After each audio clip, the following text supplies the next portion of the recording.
So I decided that I wanted to put the old transmission that came with the car on, even though this is a new 99 plus transmission and so is the old one, but the old one had all the sensors on it and it was going to be a nightmare to try to switch it all over, so I decided to go ahead and put it on there, and I knew it worked fine. So this is just hanging out in the garage getting everything prepped and ready, and I didn't really have anyone around to help me lift the transmission on. And I've done this before with the automatic, where I just line them up together on the ground and then put them together. And so at first I tried to get the engine down as low as I could, and I knew that the oil pan was going to be taller than the transmission. It was going to make the engine sit too high. So I decided to go ahead and get a pallet out of the side yard and put the transmission on a pallet. That way I could slide it towards the engine, and that worked out nicely. And so, of course, during all this, it's always nice to just walk outside for a minute and take a look at the other cars, look at the nice cars that run really well, low miles, everything that's nice about them, because some of these projects get a little overwhelming. So here's a little shot of the Cobra. I had pulled it out into the street during all this, and I did wait to have my wife come out and help me so I could line up the torque converter bolts and get everything ready. And so my wife and I pulled the engine and transmission around to the other side, and we got it into the car here, and Danny Johnson came over and helped guide the tail shaft down. We had it jacked up just the way I pulled it out, and the poor hydraulic engine picker here gave up its last breath, spitting out oil at the last second just to get it right in place. It was actually too far forward, and I was able to pump it up one last time. So this is the old engine here with the intake manifold on it from the 03, just sitting there in place.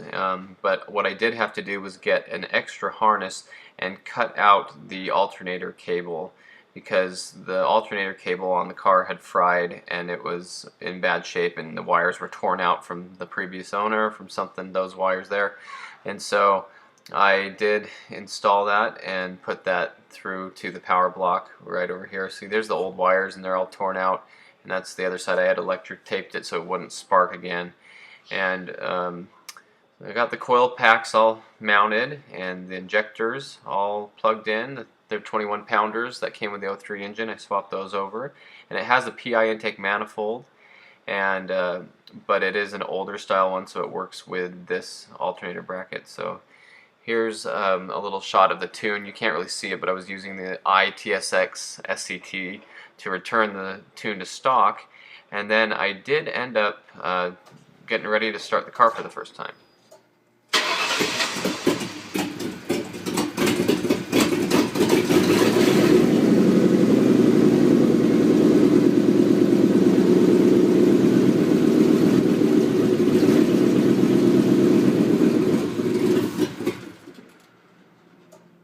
So the car would run and then die after about 20 seconds after I primed the pump several times, and no matter what I did, it just kept dying. And so at this point there were a lot of things that I was trying to evaluate what was wrong. I looked a lot into the fuel pressure regulator, because this has a return style fuel system on it because of what year it is. The new Edge Mustangs, the newer ones, are returnless, but this actually has a return, and I was wondering if the regulator was just sending all the fuel right back to the fuel tank. If it was bad, that's what it could do and not have enough pressure. Also, there's the CCRM in the fender well. It could be an electronic issue where it's telling it to send the fuel all back to the tank. Or the worst thing that I didn't want it to be was a bad fuel pump. The deceiving part about all this was every time I turned the key, I could hear the fuel pump prime. It was really strong. It's an aftermarket pump. It's newer, and I could hear it prime every time I turned the key, so I didn't think it was the fuel pump. I also tried taking some vice grips and a towel, and I pinched the return line shut to make sure that the fuel wasn't going back to the tank, and seeing if the car would run on fuel pressure that was coming to the rail. And again, there was it would run for just a little bit more, but still it would die out. It just wasn't getting the fuel it needed. I could tell it didn't want to run.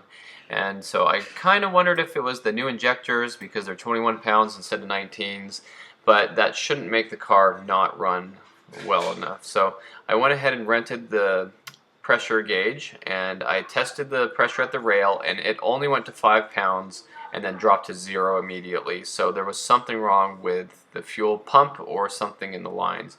So I had no real other option but to go ahead and buy a new fuel pump for the car. And so I was able to roll it out into the driveway enough. I wanted to do this outside, but I chalked the wheels and I decided that I would lift the back of the car up and go ahead and put a whole new fuel pump assembly in it. And that way I'd know, because I didn't know if the ethanol had gummed it up. And I also did change the fuel filter as well, because I thought that could have been gummed up with ethanol, because the car's been sitting for 3 years with bad gas in it, or old gas. And so this is the fuel tank. I dropped it down. It was actually easier than it was on the New Edge Mustangs. And here are the two pump assemblies together, and you can see the other one. This is the new one. The old one was bright red, really nice new pump, but right here I noticed there was a big split in the line, and that was what was giving me my low fuel pressure. The fuel was going right back into the tank from that bursted line. So I was real happy to see that because I knew what it was. I didn't have to buy a new grommet for the tank because I used some WD-40, and that helps slide the filler neck out of there without tearing the grommet, and then I used that ring to put it back together. So here's the GT in the driveway. It actually idled and ran. Very happy about that. But I still had to go get some exhaust hangers because the exhaust had torn off when I was trying to do all this.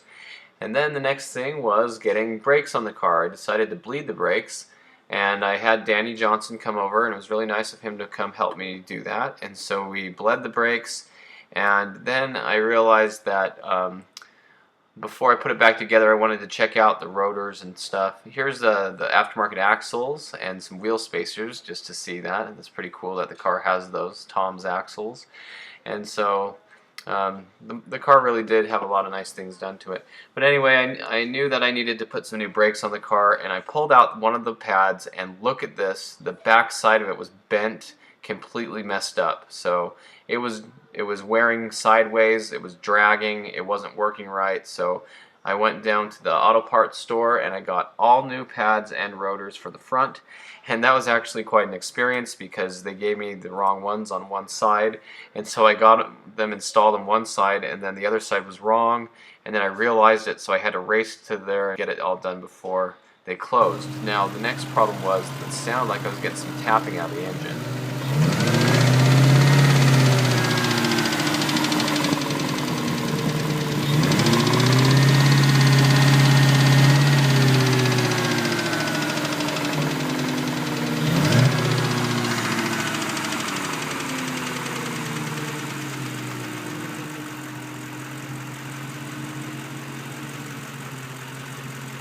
But it may have just been that the engine hasn't run for a little while. It may have been the valve lash adjusters weren't full of oil yet because I gave it some RPM and then it went away for the most part.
There was a little vacuum leak there, but I did find a hose that was cracked, and that made it sound a little bit better, but at least it's running good now.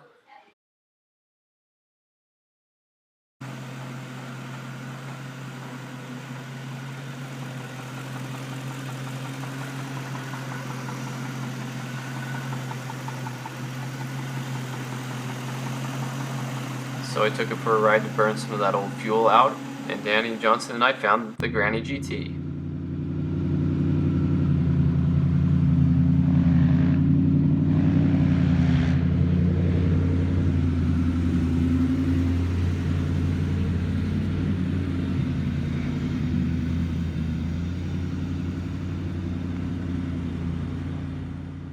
So this 98 chrome yellow Mustang GT automatic with black interior. Belongs to a 95-year-old woman here in town. Very nice lady. We've talked to her before, and I did a story about this car, and so you can find it in my playlist. I'll try to link it into the description of the video if you want to see it.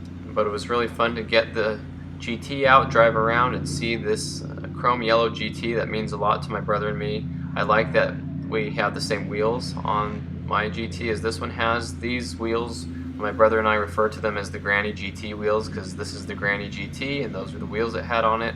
And so whenever we talk about Mustangs, we say, oh yeah, it's a 98 and it has the Granny GT wheels on it, which are the ones on this black one. Now, my black one didn't come with these wheels originally, but Danny Johnson had a set of them, and so later that car ended up with them. So it's really cool to go and park these next to each other and just drive around a little bit. So we burned a bunch of the fuel out, but the car is making a couple little noises I'm trying to figure out. Now, just to be clear, I did do 6 quarts Mobil 1 full synthetic 5W30 in the car.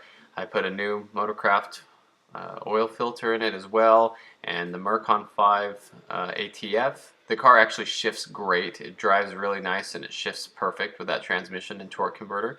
But I did do all that with the oil and everything to make sure that I did everything right, and I don't know why there's a little bit of a noise there in the engine. I hope it goes away, but it is what it is. It's a used engine and we'll see what happens, and I'm happy that most of that tapping noise went away. I think it just needed some new oil run through it, and I was real easy on it and everything, but it did take some RPM and then it went away quickly. So we'll see how long this engine lasts. We'll see if there's anything wrong with it, and I'll drive it around for a while. So stay tuned for more of these updates and we'll see what the car gets next.